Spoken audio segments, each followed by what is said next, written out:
Assalamu alaikum wa rahmatullahi ta'ala wa barakatuhu. Barkamu da yau, barkamu da sake saduwa da ku a daidai wannan lokaci.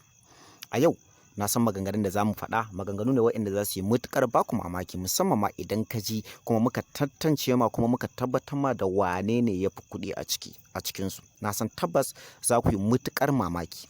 Sai dai kafin nan bari mu zagaya ɓangaren talallukanmu.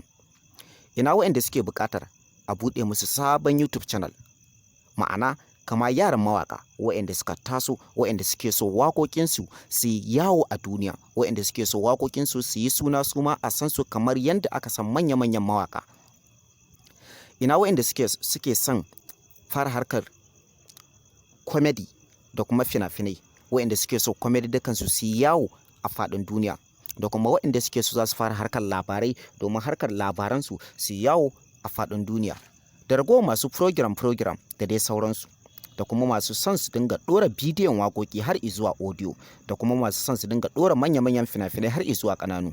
Ku sani cewa a yanzu a wannan lokaci mun fara buɗe sababbin YouTube channel ga mai buƙata, kuma mutum zai iya mana magana domin siyan wanda aka tara subscribers da yawa a cikinsa, ko kuma wanda aka daɗe ana aikin shi, ko kuma wanda an riga an buɗe shi har ma an fara biya. Ina kuma waɗanda suke so a tallata musu hajojinsu, ma'ana waɗanda suke harkar kasuwanci ko kuma aikin hannu, ko kuma waɗanda suke so a yaɗa musu wata manufa tasu, musamman ma ga 'yan kasuwa ko kuma waɗanda suke aikin hannu domin a san su kuma a san inda suke, ma'ana har ma a faɗi adireshin su, wanda idan an tashi neman kaya irin nasu a kira su kai tsaye ta waya ko kuma a je inda suke. Ku sani cewa duk baki ɗaya mun shirya kuma mun fara karɓa. Sai dai a yanzu bari mu dawo ainihin abin da ya zaunar da mu, wato ɓangaren Nura M Inuwa da kuma Umar M Sharif. Kamar yadda kuka gani, wane ne ya fi kuɗi a cikinsu? Tabbas maganganu suna ta yawo, wasu suna cewa Nura M Inuwa ya fi Umar M Sharif kuɗi, wasu kuma suna cewa Umar M Sharif ya fi Nura M Inuwa kuɗi. Maganganu dai babu ta inda ba sa yawo, kuma babu ta inda ba sa shiga.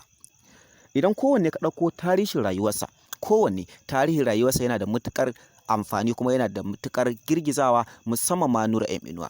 Nura M Inuwa ya taso ɓangaren talauci, kuma ya taso ɓangaren halin kaka na kai. Duk da dai a lokacin da ya fara harkokinsa na rayuwa, a lokacin rayuwa ba ta yi tsada kamar yanzu ba, sai dai amma a lokacin akwai duhun kai ba kamar yanzu ba. A dacin babu hanyoyin da mutum zai bi ya samu kuɗi cikin sauƙi. A yanzu kuwa akwai su da yawa, da mafi yawancin mutane sukan samu kuɗaɗensu ta iya wayoyin hannunsu waɗanda suke riƙewa. Nura M Inuwa tabba ya sha wahalhalu ta ɓangarorika daban-daban, musamman ma ta ɓangaren muryarsa da kuma ɓangaren yanayin ƙarfin jikinsa, wato jikinsa ba shi da ƙarfi tamkar na mata haka yake. Haka ne yasa mutane sukan yi mishi wulaƙanci dangane da muryarsa da kuma yanayin nature-sa.